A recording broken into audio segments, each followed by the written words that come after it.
Okay, hello. Welcome to Theology on Tap. Today I want to talk about something that it's kind of like a hot news today. A woman named Sarah Jeong. She was hired by New York Times. She joins their editorial board. I think it's a big deal. I think it's a big position. So congratulations to her. As a Korean American, every time I see anyone who's Korean American do well in the United States, it makes me feel good. I think as a Korean American, we take pride in doing well, I guess. So it's good. However, having said that, the controversies that surrounding her is because of what she wrote on Twitter, and as well as I saw a video of her giving a speech at I don't know what conference it was. It was some kind of a dinner, and she was giving a speech about the internet and how dangerous it can be, and what her idea, all right, would be. How to fix the internet so that it will be safe. Okay, I think that was her speech. Anyway, I listened to some of that for about 10 minutes or so. But the controversy is what she wrote on her Twitter. Now, I don't know why people go on Twitter, all right, because people seem to get in trouble by tweeting something. Whether when they get angry and lose control, or when they're drunk, they write things that maybe they wouldn't have done normally. Well, she wrote some stuff, many stuff, I think, though, that makes her really sound like a big-time racist. All right, I know Roseanne Barr wrote some tweets, and then she got in trouble and was fired. James Gunn wrote something 10 years ago and got in trouble and was fired by Disney, which I'm really upset about because, you know, who's going to direct Guardians of the Galaxy? All right,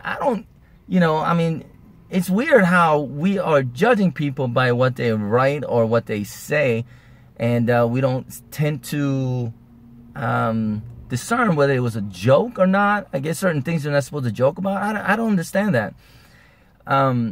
But Sarah Jeong is in trouble. However, New York Times has come out and said they're not going to get rid of her. They defend her and her tweets. And right there alone, that kind of tells you, yeah, things are not right. If you're going to... You know, if social media and mainstream media and I guess things are the way it is right now, if you go by the status quo, then she should have been fired. But she's not. And she wrote something that I read that basically says she defends herself by saying something like, because she's a woman, but as well as she's a woman of color. Now, this is where I get really confused sometimes, you know. And when I get confused, I want to be able to get the answers. So please help me out on this. How is she a woman of color? All right.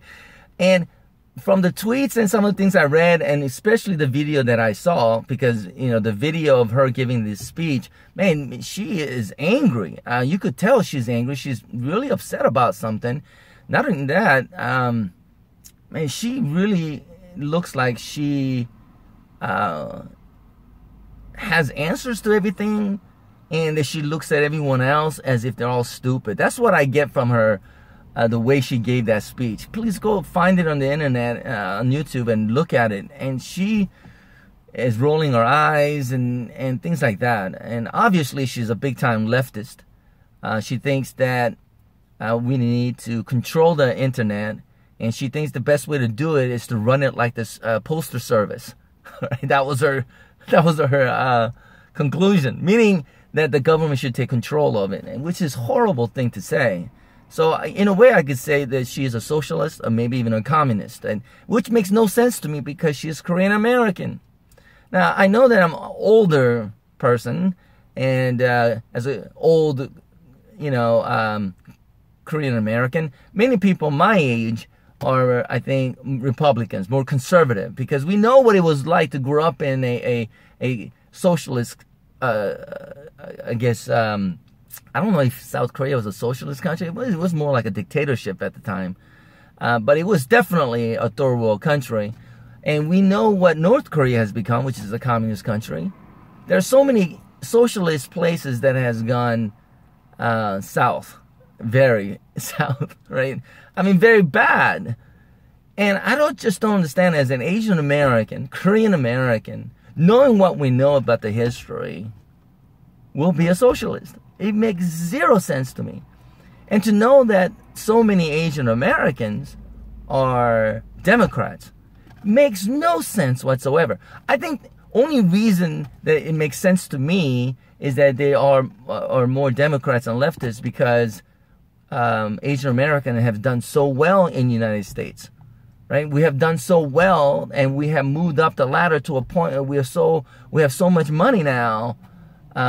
We think socialism will work the best because it hurts the rich the least when it comes to socialism, right? So I guess that's why they think that way. I don't know what it is. But doesn't Sarah Jeong know that it was the Americans that came to our aid in the 50s?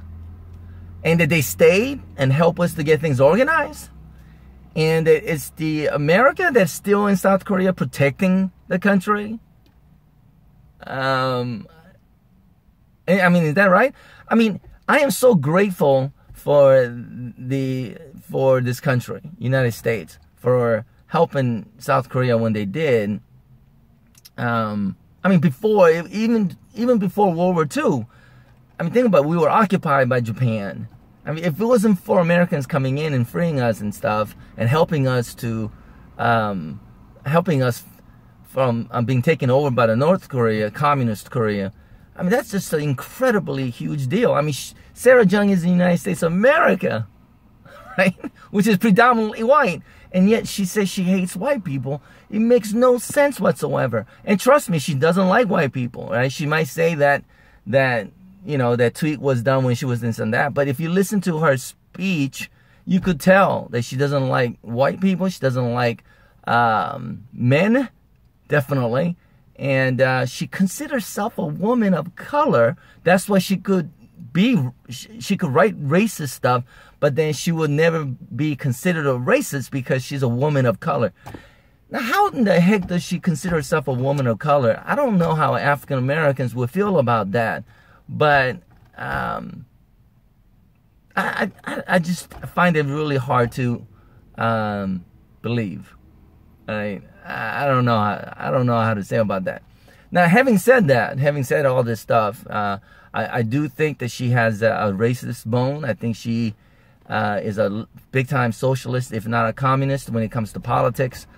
I think she does hate men, and she's a feminist for sure, which is perfect for New York Times. So New York Times hires her, I think, as somebody who's on the right. Right? Don't make a big deal out of it. I think we should just point out the fact that, hey, New York Times hired this person who might be a racist or whatever. I guess that's fine, but I don't think we should be calling out for her to be fired and things like that. I hope she doesn't get fired. I hope she does a great job for New York Times and that she'll fulfill whatever her dream is and whatnot. If you disagree with her, I mean, like I do, I disagree with her in many ways. I don't like the fact what she is. I mean, especially being a Korean American. That just makes no sense to me. But that's just me, I guess. But hey, she is what she is. I mean, the best way to do it is to wish her the best. I mean, that's all. I mean, I guess when it comes to politics, if you disagree with socialists, then vote Republican. If you're a socialist, then vote Democrat. We'll deal with whatever the result may be. For us to start throwing hate darts to one another is not the way to go. I don't think so anyways. I think as a follower of Jesus Christ, give unto Caesar what belongs to Caesar. Let politics and things like that work itself out. Our job is to give unto God what belongs to God, which is goodness and kindness. And be a person of service, right? Forgive those who wrong you, all that kind of stuff, right? Do unto others the way you want them to treat you, right? So in that sense, I would say I disagree with her. I think what she said on the video, what she wrote on Twitter, and what she written down to the fact that she's a woman of color, this and that, whatever she believed herself to be, God bless her. I mean, that's who she is. If she you know, what can you do except to love? Right? That's what I think. All right. So, Sarah Jeong, good luck to you. All right. Do well in New York Times, and hopefully they won't buckle in and fire you. I hope they don't fire you. Do your best, and a lot of success. God bless. And I'll definitely see you guys. Tune in, please, as much as you can. I'll see you next time.